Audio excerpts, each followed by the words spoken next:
Hello, welcome to Deepfakes and the Evolving Misinformation Ecosystem. I'm John Mack Freeman, a branch manager with the Gwinnett County Public Library, just north of Atlanta, Georgia. Today we're going to be talking about the emerging technology of deepfakes and the issues that it has the potential to cause in the world. But before we get too far into it, a word from former United States that is perhaps one of the more prominent examples. It was produced by BuzzFeed News with Jordan Peele in April 2018, and in that time, it's been viewed over 8 million times on YouTube. Deepfakes are getting more common with each passing day, so a better understanding of them is vital in the current information landscape. So what are we going to cover today? First, we're going to define deepfakes, talk about where the term and the process comes from, and where it fits in the media landscape.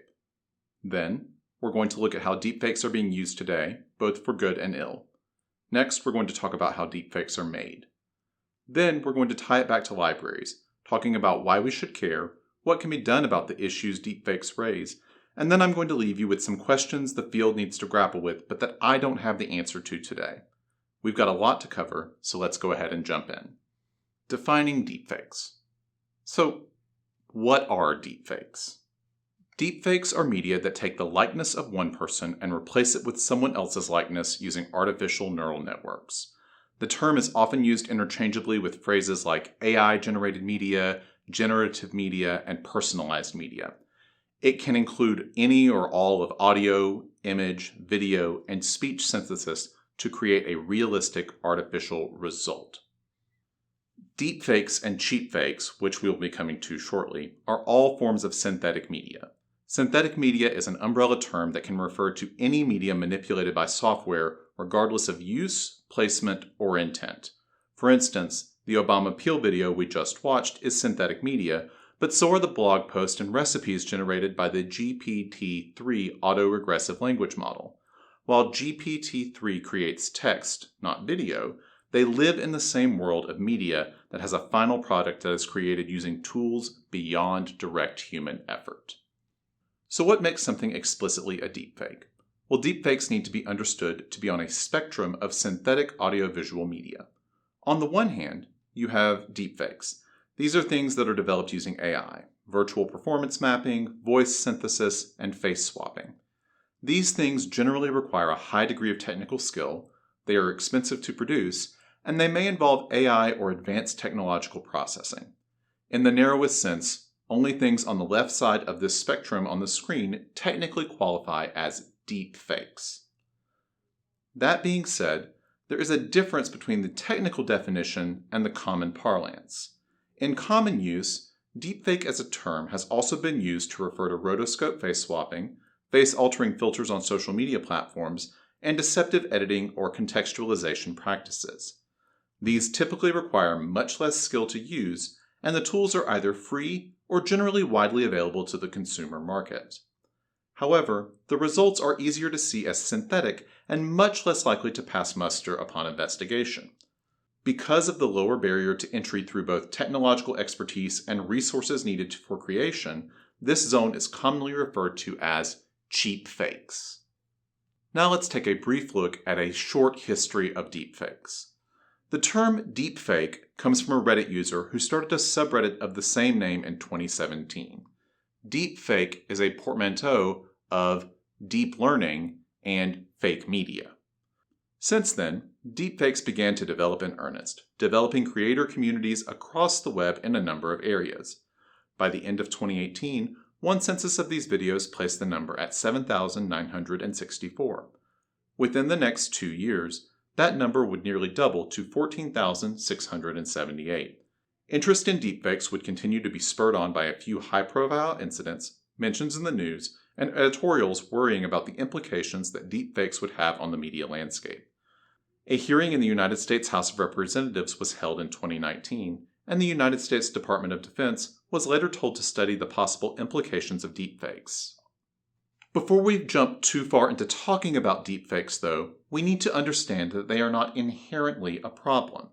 Synthetic media is made for a lot of different reasons that we will go into shortly, but there are approximately 20 different deepfake communities involving nearly 100,000 people by some reports who are interested and involved with deepfake development at some level. Some of these activities are research-oriented. Many are business-oriented. Others are seeking more antisocial ends, however. But deepfakes and the technology behind them, in and of themselves, do not present a problem to society. Rather, it is how they have been used by and against people that is the issue and the most likely avenue for future problems as this technology becomes more sophisticated in the future. It can be hard to track the growth of something as amorphous as a format of media or a style of putting together video. But there are several things available that can be used as proxies when trying to track the ubiquity of these services. When thinking about deepfake as a tool, it can be handy also to think of it in terms of its cost of production. Much of the software to produce deepfakes is open source and freely available. While the developers of these tools and the communities around them admit that there can be a steep learning curve, those with experience in video production and manipulation have a leg up in learning these techniques. Deepfakes of various quality are certainly not beyond the abilities of a devoted amateur. On top of that, there are companies that will create various styles of deepfakes for a nominal fee. Deepfake videos can be produced for as little as $2.99, and video and voice cloning can be had from some sources for as low as 20 cents per word. These costs are falling all the time as the community gets larger and more players enter the field, and as more of this work can be automated without the interference of a human. Thus, the overall trend in deepfakes is a better quality product that can be produced for ever-shrinking costs. This profit motive has encouraged numerous companies to enter the deepfake space. The corporate space in this area is continuing to grow. Most of these companies didn't exist prior to 2017, and the space of companies interested in deepfake videos and audio, as well as synthetic media more broadly, is growing each year as the methodology becomes more sophisticated and the barriers to entry lower. While many of these companies are not focused on ideas in the information landscape, with many of the more prominent focusing on social media and communications applications, the technology they develop may have implications beyond their initial development use. Companies in this space include FaceSwap, Topaz Labs, Rosebud AI, Modulate, Mio, Project Revoice, Zal, Avatarity, and OpenFaceSwap. So now that we have a bit of a handle on what a deepfake is, let's talk about how it's being used. We're actually going to start a little backwards on this because the most common use of deepfakes that make the news are the most problematic. But in an effort to portray the tool more evenly, I will at least attempt to portray some of the positive uses that it can be put forward before we delve into all of the negative applications. The first thing that deepfake technology can be used for is to create memes. Things like the photo filters that can commonly be found on Snapchat are a form of cheap fake photo manipulation that falls into the related realm of social media and synthetic media. This is one of the main areas of current interest in some of the higher profile companies pursuing deepfake technologies. These face swaps that I am showing on this slide were created by the Reface app on my iPhone, and each took approximately 30 seconds to put together. While they aren't seamless, that isn't the point. The point is to make a realistic facsimile that points people into a certain direction of thinking about something. Deepfakes and cheapfakes are not always produced with malicious intent. One of their most prevalent uses, in fact, is simply to entertain. Another common entertainment goal for deepfakes is their potential to extend the life of actors and characters beyond their deaths in Hollywood media. So you can think of like the presentation of young Leia in the Rogue One movie that came out in the last few years as an example of a way to put an actor into a scene that they would not otherwise be available to shoot. While this certainly has its ethical implications on either side, and audiences don't always respond positively to it, it is an area where a lot of the deepfake community is very excited about the potential in the future for development. Another use for deepfakes, particularly in the area of voice manipulation and encoding, is in audio reconstruction. Project Revoice from the ALS Association is a prime example of a proponent of this. ALS, or motor neuron disease, is a progressive neurodegenerative disease that often takes away a person's ability to speak. Through the use of the tools that they promote and are involved with developing, these synthetic media software options allow people to either preserve or remake their voices as the disease progresses. There's a number of options on the market, and they are getting stronger and more adaptive all the time. In much the same way that other AI developments in healthcare may help with diagnostic work, these developments in synthetic media can assist with palliative care in relieving some of the issues caused by degenerative conditions. And now, a brief commercial interruption. let's get right to it. The Chicago Bulls have won their second three-peat. This is the kind of stuff that ESPN will eventually make a documentary about. They'll call it something like The Last Dance and make it a 10-part series and release it in the year 2020. It's going to be lit. You don't even know what that means yet. While I'm making predictions, jeans will get extra tight. There'll be a thing called a butt fumble, and this clip will be used to promote the documentary in a State Farm commercial. It's just a hunch. As we can see from that clip, the use of deepfakes may start to become more common in advertising. Manipulating past footage to create something new has been a long-standing artistic practice, and its use will likely continue in the future. Because of the potential financial rewards, advertisers have been quick to move into this space. One of the more interesting current test cases is Rosebud AI. This company produces products that allow for virtual models to be generated without the expensive photo shoots or the effort to ensure that multiple ethnicities and body types are represented in a company's marketing efforts. Instead, they can be generated by an AI to meet the needs of the client and the preferences of the customer.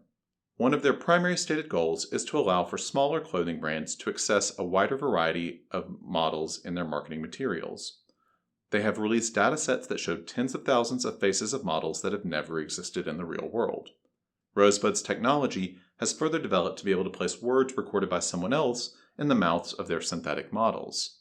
The development of synthetic media in advertising is a space that is constantly undergoing change, but the goal is to ultimately to put faces and voices that consumers respond to in front of the right person at the right time. Think of it as an intense form of targeted marketing that's already available on social media. But this advertising is not just contained to the private sector. Political parties are starting to get in on the action as well. On February 7, 2020, a day ahead of the Legislative Assembly elections in Delhi, two videos of President Manoj Tiwari of the Bharatiya Janata Party, or the BJP, were released that were criticizing the incumbent Delhi government of Arvind Kejriwal, and they went viral on WhatsApp. While one video had Tiwari speak in English, the other has him speaking in the Hindi dialect of Haryanvi. The deepfakes were created by a company called Ideas Factory to overcome the language barrier. In political advertising, this may become more of a trend. The importance in tailoring messages to communities in their native language is gaining clout across the political spectrum with politicians around the world. Many, if not most, countries feature an electorate that speak a variety of languages and dialects that politicians may not speak or may be personally unfamiliar with. By using deepfake technology, particularly the audio-based features, political entities can morph their message to meet the linguistic needs of the target community without having to reshoot video or find on-camera talent who can actually speak the language. It can also allow the same message to go out simultaneously in multiple languages. This sits somewhat on the line of reality. Is a political message real if the content was produced by the person saying it, but not the actual words in a language that they are speaking? Because such technology is not envisioned by most political election advertising laws, this point has not been adjudicated in much of the world, and it is currently open to interpretation. And that's all I have to say about the positive applications of deepfakes. Now we need to take a look at the darker side. While the technology is certainly put to some positive uses, the concerns and interest around deepfakes primarily come from the issues where it's causing the biggest problems. We are going to explore those now. The single most problematic use that deepfakes are put to are in the area of involuntary pornography. Sometimes you hear this called deepfake pornography or fake pornography, but while the terms may change, the problem stays the same. The initial Reddit subreddit devoted to deepfakes was specifically targeting involuntary pornography. Starting in 2017, they would focus on substituting the likeness of a female celebrity onto the bodies of other pornographic actresses. By some estimates, this is still the primary use of true deepfake videos that are made in the world today, and they received over 135 million views from around the world in the last 4 years. This is not an equal opportunity negative, however. Women are 100% of the targets. The victims are mostly high-profile women in the entertainment industry from the United States, South Korea, the United Kingdom, Canada, and India. There has been some success in having websites that host this material shut down, but as with many things on the widely unregulated internet, once something is produced, it is difficult to have it removed entirely. Further, there are still websites entirely devoted to this form of pornography. It goes without saying that this is a huge issue. As deepfake technology becomes more widespread and easier to use, The potential for this to spin out of control is not hard to imagine, but we don't even have to imagine it because someone has already gone to the trouble of creating it. Enter DeepNude, a program created for Windows and Linux. DeepNude is an AI trained on pictures of women that in 30 seconds could create an image of an unclothed woman based on a clothed picture. The algorithm is a GAN, which we will discuss later, trained on the Pix2Pix dataset of over 10,000 images. The program worked with various degrees of success, but was generally highly successful on high-resolution, well-lit images that directly faced the camera. While the program placed large watermarks on the images, this could be removed by paying a $50 fee for the full program. The full program would put a large fake sticker in the top left corner that was easily cropped out using other commercially available photo software. The creator of this software, referred to in a Vice article by Samantha Cole as Alberto, says that he created this as a technological exercise and to see what could happen. Alberto also pointed out that there is little that the algorithm could do that someone moderately trained on Photoshop techniques could not also do given a few hours. Further, Alberto pointed out that he was not in control of how people used the software and that the tool itself was neutral and what people did with it was up to them. This all obviously left a landscape that was ripe for abuse. In a bad turn of the Streisand effect, after Cole's article, DeepNude's popularity briefly soared before it was taken offline by the creator to prevent further abuse. But after it was taken offline, it wasn't permanently mothballed. Instead, the semi-anonymous creator sold the software to an anonymous buyer 3 years ago for $300,000. Most of this took place over 2018 and 2019, and this is just one example of the use of deepfakes in the pornography arena, but it is especially interesting because of its ability to place this technology in the hands of novice users, and it provides a roadmap for where future applications like this may go in the future. But while involuntary pornography may receive a bulk of the attention related to deepfakes, as well it should, there are numerous other negative and antisocial activities to which this software can be put to use. The next negative use of deepfakes are in the area of financial fraud. According to an August 2019 report in the Wall Street Journal, a criminal used a deepfake software to impersonate an executive's voice. The CEO of a UK energy company thought he was speaking to the CEO of its German parent company, who asked him to send funds to a Hungarian supplier. The request was said to be urgent and needed to occur within the hour. The equivalent of $243,000 was transferred. This was the first fraud claim fulfilled by insurer Euler Hermes to involve AI, but it is certainly not the last that is expected.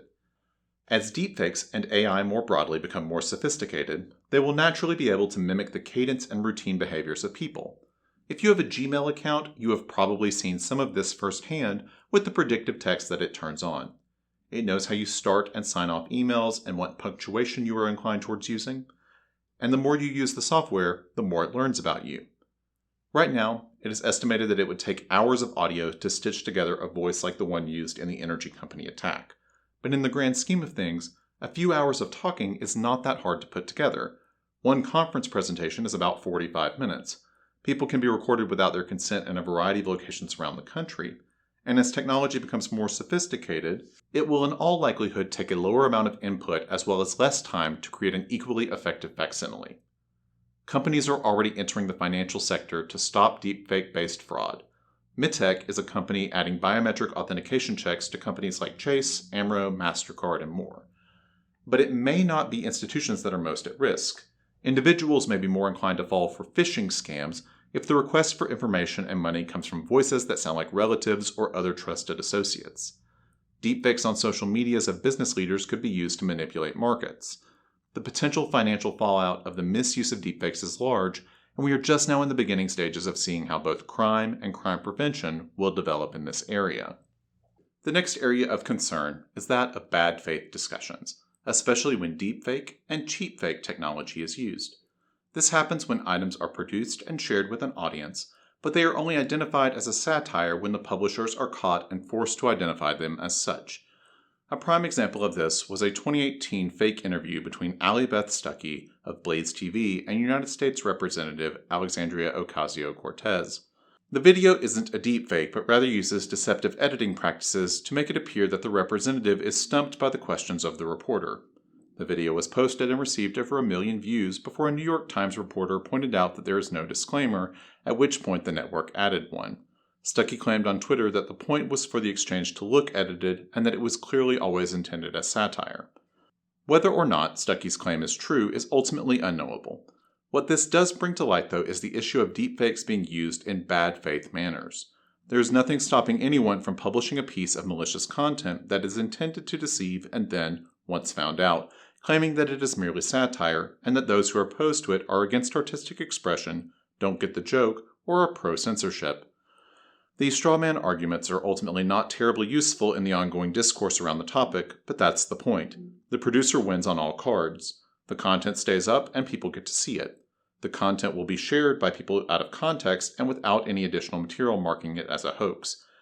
And it will seem like there is an equal sides controversy, so people will be able to pick the side that makes themselves feel better and presents their viewpoint in a more favorable light, leaning into a confirmation bias. Misleading clips like this have proliferated over the last decade. They will only become more convincing as deepfake technology becomes more common. And as we have seen repeatedly, bad actors will continue to use whatever technology is at their disposal to manipulate the information landscape, and they will use satire as a shield to defend their bad faith actions. Closely tied to the idea of bad faith discussions is the idea of political misinformation being disseminated by deepfake technology. While political information is one of the primary ways that misinformation and disinformation are spread, deepfakes are not currently involved in much of this. To quote from an October 2020 NPR article, "You can think of the deepfakes as the bazooka and the video splicing as a slingshot, and it turns out the slingshot works," according to Hani Farid, a professor at the University of California, Berkeley, who specializes in visual misinformation. Thus, at present, it appears that the cost of using deepfake technologies to spread political disinformation is too high for the potential rewards. However, this may not always be the case, and thinking about these potential issues now is a good way to prepare for them as the misinformation landscape continues to evolve. This is also a good reminder that different technologies involved in the misinformation landscape will be employed in differing ways as they change over time. Whereas the concepts of fake news and social media have been dominated by the political and healthcare fields, deepfakes are primarily tied to personal rather than societal ends in most cases. This may change in the future, but this is actually an area of misinformation where the fear is much greater than the present reality. That being said, we do have several examples of high-profile uses of synthetic media and media out of context that have been used in a political fashion in the last few years. The power that synthetic media can have is not only technical, but also contextual, and it has been used to silence women opposed to those in power. The woman on the left is Senator Leila de Lima of the Philippines. She was an outspoken opponent of the Duterte government's drug war, and in 2017 she was arrested for allegedly being involved in the drug trade during her time as Justice Secretary. In the midst of this, a deceptively edited video was released and shared widely on social media that made it appear that she was protecting drug kingpins that were under arrest during her time as Justice Secretary. This video contributed to turning public opinion against her, and though the video is not solely responsible, de Lima does remain in prison today, and that political environment is a contributor to that. Another example. In 2018, journalist Rana Ayub, pictured on the right, reported on an 8-year-old Kashmiri girl who had been raped and the outrage across the country. The nationalist Bharatiya Janata Party, the BJP, was marching to support the accused, and she spoke on BBC and Al Jazeera about the issues with protecting child sex abusers. The next day, she woke to a flurry of faked tweets that appeared to come from her account, saying she hated India and loved Pakistan, that were being shared all over social media. And then a contact sent her a video that was being shared by insiders in the BJP that turned out to be a faked pornographic video of Ayub. Abuse on all social media platforms spread quickly, and the video was shared widely. When she reported it to the police, they did nothing, and the UN ultimately had to intervene. Ayub said in a later interview that the experience had a major negative impact on her health, and it continued, as of the 2018 date of this interview, to follow her career. These are just two examples, but they ultimately point to one of the most potentially disturbing trends in the dark side of deepfakes, using synthetic media of all types to silence critique and to harm individuals in the minority. Of course this is disgusting, but there is little to stop further hate campaigns moving in this direction as these tools become more widespread and simpler to use. In addition to these examples of silencing critique, there are two major political stories that involve deepfakes in the world in the last 3 or 4 years. The first was part of an attempted coup in Gabon. In late 2018, Gabonese President Ali Bongo had been missing from public life for several months. Rumors were circulating throughout the country that the 59-year-old was no longer healthy enough to be president and he was being hidden by the government. A New Year's Day address was released on television. We will watch a short piece of it now. Mes chers compatriotes, Gabonaises, Gabonais, avant toute chose, permettez-moi de vous adresser à toutes et à tous, pour cette année nouvelle, mes meilleurs vœux de santé, de bonheur, de prospérité. Puissions-nous vivre en paix et dans la concorde comme nous l'avons toujours fait. Comme vous le savez, l'année 2018 a été marquée par la mise en place. After this, the internet exploded with suspicions that Bongo appeared stiff, stilted, and had unnatural movements. Bongo's political opponents declared the video a deepfake and claimed the president was incapacitated or dead. The rumors spread quickly on social media. This caused a rapid destabilization of the political environment in Gabon and an attempted coup by the military for the first time in 50 years. The coup failed, and Bongo has since returned to public life. Was the video a deepfake? No one knows for certain. Some think Bongo had had a major stroke, which caused the issues with his appearance in the recorded address. Others still maintain that it was a deepfake. But whether the video was real is almost beside the point. The larger lesson is that the emergence of deepfakes will make it increasingly difficult for the public to distinguish between what is real and what is fake, a situation that political actors will inevitably exploit with potentially devastating consequences. After all, in this case, a video that was believed to be a deepfake ultimately sparked a military coup. The second high-profile use of deepfakes in a political context was in June 2019. A video surfaced on social media purporting to be Malaysian Minister of Economic Affairs Azman Ali and a male aide engaged in a sexual act. Same-sex sexual activity is illegal in Malaysia, and it had been previously used as an excuse for jailing politicians in the past. In a reverse of the example from Gabon, though, this time it was the government calling the video a deepfake. The file was analyzed by independent experts, but they were unable to confirm that it was fake. Regardless, Ali remains a member of the Malaysian government as of the end of 2020. So what do these two examples of the political power of deepfakes teach us? Well, first, each of these examples lacked a clear author of the video file. Instead, they were put together and then disseminated to the public. Second, in each the government took a side, declaring it to be real or fake, but outside authorities were unable to conclusively back these claims. Thus, it creates an environment where which side you believe matters more than the actual evidence itself. This is not a new approach to misinformation, but rather a sophisticated amplification of issues that are already present in the media landscape. The spread of ideas on social media is only growing as more people in the world become connected to the internet, and the issues that deepfakes pose are not fenced into any particular part of the globe. It's an international problem with global implications. At this point, we've seen the good and bad of deepfakes. Now let's take a detour into the technology behind them and how it works. One of the most accessible forms of deepfakes is from the website thispersondoesnotexist.com. Every time the website is loaded, it produces a new headshot of a person who, you guessed it, does not exist. Users can refresh the page as many times as they want without ever getting a copy. This is because the images aren't coming from a stacked database of images. Instead, they are being created in real time by a generative adversarial network, typically known as a GAN.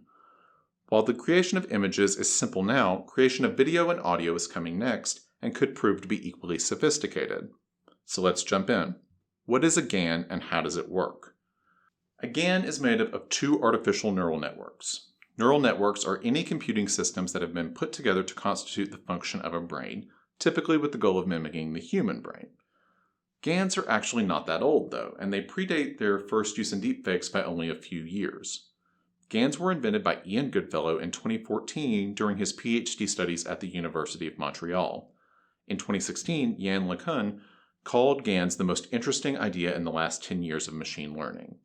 So what makes GANs so exciting? Well, prior to GANs, neural networks were pretty good at classifying existing content. They could decode speech, they could recognize faces, they could tell you if something was bred or not bred. But they weren't especially good at creating anything new. This is the advancement that GANs provided, the ability not only to perceive, but to create, thus the generative part of GAN. The architecture of a GAN is two separate neural networks, a generator and a discriminator pitted against one another. The generator is given a sample data set of what is desired to be produced. In the case of this person does not exist, the GAN we just looked at, it would be human faces. The generator starts to create new images that are, in terms of their pixels, mathematically similar to the existing data set. The discriminator, on the other hand, has no data set. Its only job is to perceive things as either synthetic or not once they are passed along by the generator. They exist and work adversarially, the A in GAN. The generator tries to pass the synthetics by the discriminator, while the discriminator tries to sniff out fakes. A common metaphor used to describe this work is typically that of an art forger and a detective tracking down fakes. The generative side wins, and thus a GAN is successful when the discriminator success rate falls below 50%, which is the same as guessing. The machine learning community has an open source ethos. Everything from Goodfellow's original paper to most research advances in generative modeling are generally available to anyone who wants to download it and make use of it. Thus, this toolset became available to a variety of actors seeking a variety of ends. As I previously said, a deepfake is any synthetic media developed by AI. More specifically, deepfakes are reliant on deep learning, a subset of AI which seeks to make the computation of a multi-layer network feasible. In fact, the deep in deepfake comes from deep learning.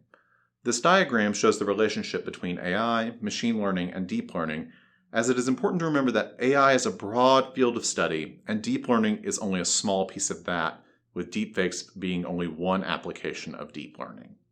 Another common method of deepfake production is the use of variational autoencoders. This places two generative networks in partnership rather than adversarial in nature to have them produce content until the output of the two systems match, and thus can confirm the authority of each other.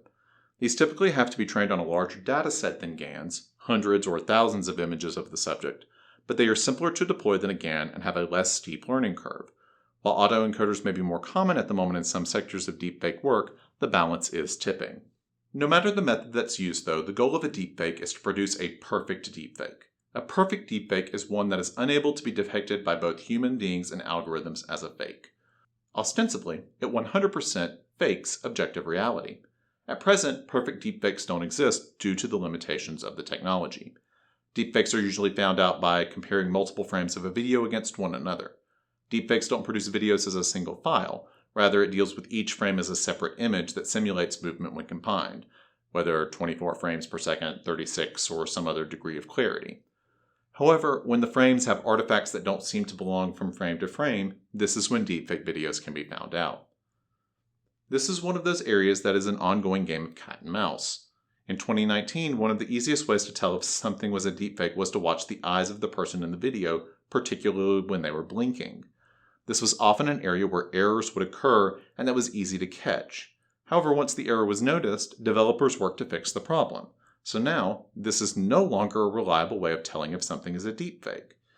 And that is likely to be how analysis goes into the future.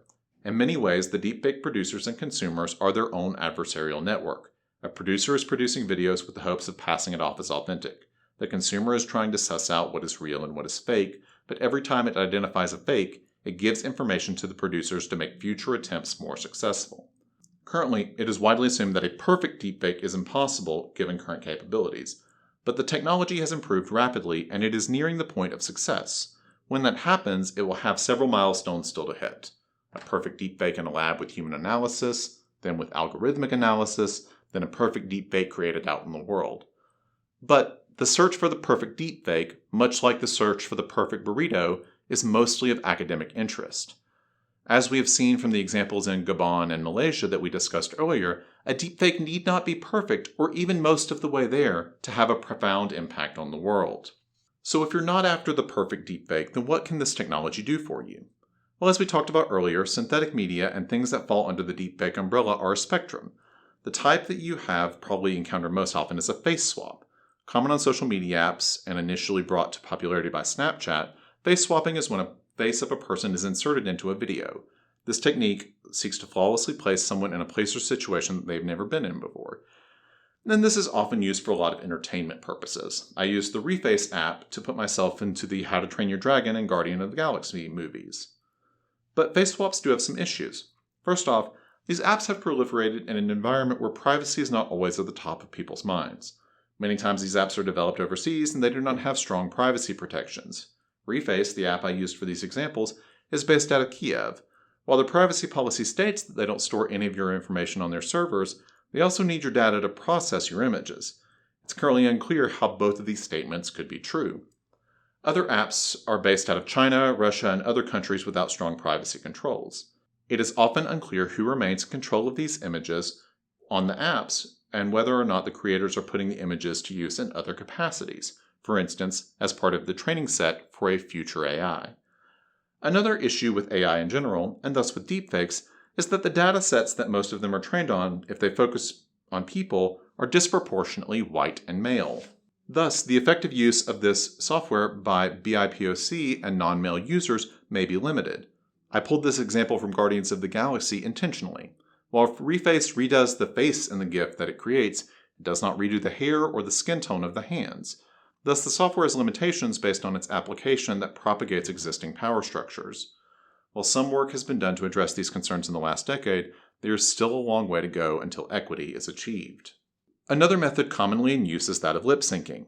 The Barack Obama Jordan Peele deepfake put together that we viewed earlier used this as their main method of faking things. They used audio and performance from Peele to create the audio of the video, and then manipulated the video of Obama to make it look like that was what he was actually saying. With lip syncs, the issue comes in with the amount of effort involved. Lip syncs are only as good as the performers that are portraying the person being imitated. Peele is a pretty good Obama impersonator, but there are moments where you can clearly tell that it's not the former president's voice. Then there's the issue with even getting a performer in the first place. This means that a lip sync production cannot be a solo project as it will involve performers portraying the parts of the person being faked. On the other hand, the method for doing lip syncs is well understood and comparatively easy to accomplish, so these may proliferate more amongst coordinated groups. The last non-perfect strategy I wanted to introduce is facial reenactment. Facial reenactment is transferring facial expressions from one person to another in a video. By doing this, a creator can make someone look surprised, angry, or any other emotion they desire. Typically, this involves a source and a target, and the Stanford Face-to-Face project was heavily involved with this in the mid-2010s. Some applications of this software can even create the transfer in real time during live produced video. By changing the facial expression and not the audio, the creators of these deepfakes can change the context of how something is perceived. There are other strategies out there, but the strategy used is going to depend on not only the goal, but what software is out there to support it. New software in the synthetic media environment is developed with increasing frequency. This is one that is widely available called FakeApp.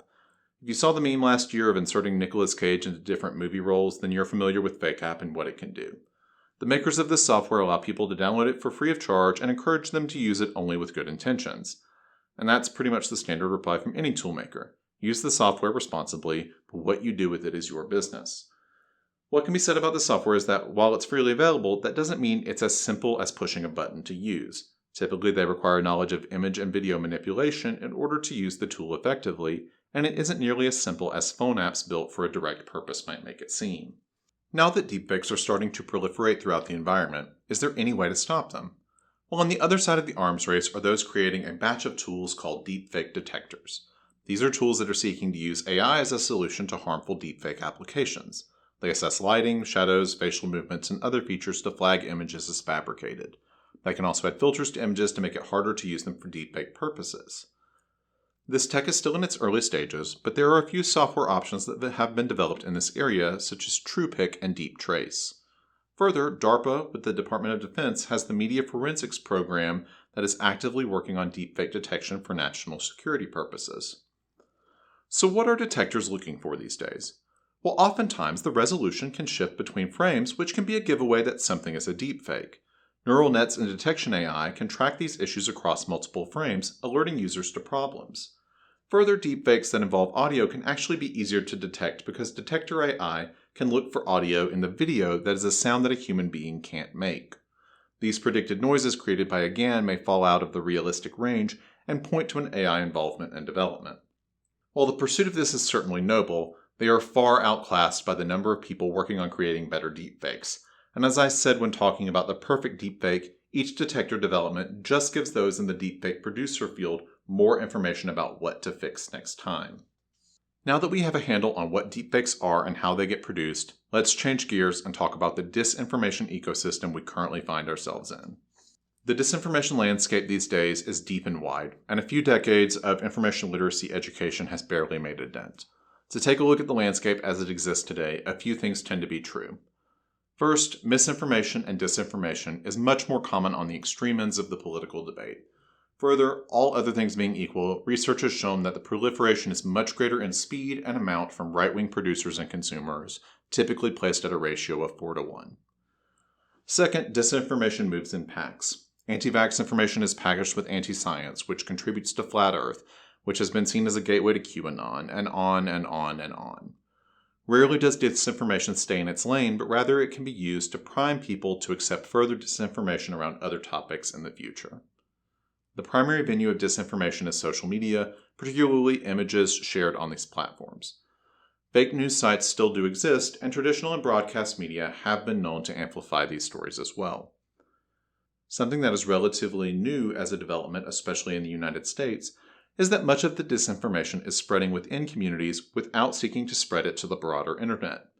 Whether these are on platforms that are more common in various communities geographically, like WeChat in China or WhatsApp in India, or philosophically cordoned off like Parler or Gab, it makes situations where a global response is untenable.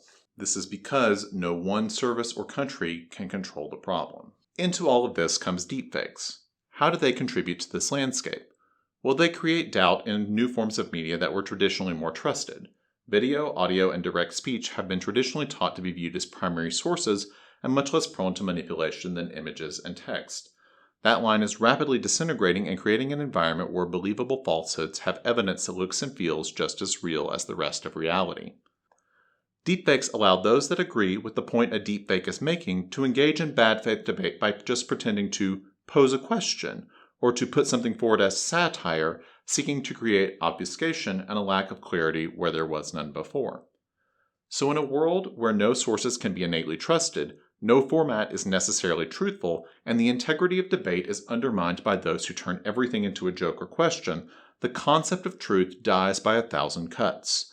In some sense, we have entered a postmodernist truth hellscape where all realities are equally real, and the truth has no meaning outside of people's lived experiences and what they feel to be accurate. But the apocalypse isn't here yet, though it may well be nigh. Most of the faked videos of political import in 2020 were cheap fakes or videos using a more standard suite of editing products. Maybe the ease and low cost of creating cheap fakes will keep them as the primary method of disinformation production. But if deepfakes do become involved, they may speed up issues of information decay that are currently ongoing. I don't want to come off as an alarmist. I fully admit that deepfake technology is a tool with no inherent downside that is being used in many positive ways in healthcare and entertainment. But as deepfake gets more powerful, that power can also be turned to bad purposes. So why should the library care? We aren't a field deeply involved in deepfake technology or synthetic media production? Well, here's a few reasons. If deepfakes proliferate, then authority and information continue to decay. There have been repeated instances of politicians claiming unflattering videos were deepfakes, and proving those claims correct or not has proven impossible. Further, deepfakes present an issue to the silent witness theory in American jurisprudence. The silent witness theory basically means that evidence can be submitted as truthful without a witness to verify its authenticity, so long as the method has been proven to be authentic. Typically, this applies to photographs and video, but if these formats lose their authenticity value on a large scale, then it may mean that this theory can no longer hold water. While less a direct concern of libraries, it is a potential issue for our users. Further, this also makes information literacy more complex. Many of us are involved in teaching information literacy in schools, colleges, universities, and to the public. And as you well know, the topic is already big enough and hard enough to teach without something else gumming up the works. Most research points out that information literacy in students already lags behind where most people think it should be. Further, library instructors have limited time to teach information literacy as it is. Adjudicating a deepfake takes more time and mental resources than simply applying the crap test or thinking critically. And some of these tools that we need to adjudicate these deepfakes don't even exist yet. And even if they did exist, When would we know how to tell students to use that test because something seems like a deepfake? In my opinion, our current information literacy tools are not up to the challenge of widespread synthetic media, and it presents issues to tomorrow's students and critical thinkers. Lastly, library people should care about deepfakes because there is no one coming to save us. There is no great legal solution to deepfakes. The little bit of work that has been done is minor and heavily geographically bound. California Assembly Bill 730 bans deepfakes within 60 days of an election, but it is unclear whether this law would survive a First Amendment challenge. California AB 602 allows California residents a cause of action to sue those creating deepfake pornography in their image if they can identify them. The National Defense Authorization Act of 2020 requires reports on deepfake work and establishes a prize to encourage research in this area. However, worldwide, the internet is virtually lawless and doesn't respect borders. While laws may be made in the United States on a national or state level, a lot of the best and most prolific deepfake work is coming out of Russia, South Korea, and former Soviet bloc countries. The legal landscape related to deepfakes within existing law is also complicated. Frameworks that can potentially be asserted to combat deepfakes include copyright, the right of publicity, Section 43A of the Lanham Act, and the torts of defamation, false light, and intentional infliction of emotional distress. On the other side of the ledger are the protections conferred by the First Amendment and the Fair Use Doctrine and copyright law, as well as, for social networking services and other websites that host third-party content, Section 230 of the Communications Decency Act. Opposition to legislation springs from the entertainment industry as well, who is afraid of being caught up in an overly broad law. State-level laws like California AB 730, Virginia 18.2.386.2, and Texas SB 75.1 target one aspect of deepfakes without considering it as a whole, typically either elections or pornography. Further, these issues tend to be technically complicated and difficult to understand for non-tech-savvy legislators. Information literacy is getting harder and there are no legal solutions. So what can be done about the issues that deepfakes bring up? One of the areas with the fastest changing policies around deepfakes and synthetic media are with the individual companies and the platforms they own. As deepfakes continue to make headlines and people become more aware of them, platforms are cracking down on their use in harassment and misinformation. Numerous platforms, including Twitter, Discord, GiphyCat, and Pornhub, explicitly banned deepfakes and associated communities. GiphyCat in particular announced that it was using AI detection methods in an attempt to proactively police deepfakes. Reddit, which was the home of the original deepfakes subreddit, didn't ban the deepfakes subreddit and update its policies to address pornographic deepfakes until February 2018. Facebook and its own properties like Instagram leave deepfake items up on its platforms as long as these items don't break any other rules. For people looking to do something about deepfakes, advocacy towards businesses may be an effective way of attempting to create some structure and protections around synthetic media. Platforms ultimately set the rules of what can happen on their sites. Advocating for rule changes is the best systemic short-term solution. In my opinion, all social media platforms should have a strong position on synthetic media and clearly defined rules as to what is allowed and what is not allowed. They should also further update their content moderation because overall content moderation can barely confront current levels of cheap fake and regular content. Thus, to address this, it will require an investment of more resources. Finally, in Alexis Wachowski's The Information Trade, she talks about the concept of having digital citizenship and platforms that control certain parts of life and that are broadly inescapable for the average person. Thus, it behooves us to try to make these spaces as safe as possible for the users that are on them, especially in the cases of deepfakes and synthetic media. On top of advocating towards specific businesses, I would encourage you to stay educated. I've got an extensive bibliography you can refer to on this presentation, but subscribe to an RSS feed or a Google News alert around deepfake topics. Take a look at the work that Vice is doing in this area. They have a pretty good and consistent reporting around synthetic media. Take a look at the software and the examples that are being promoted.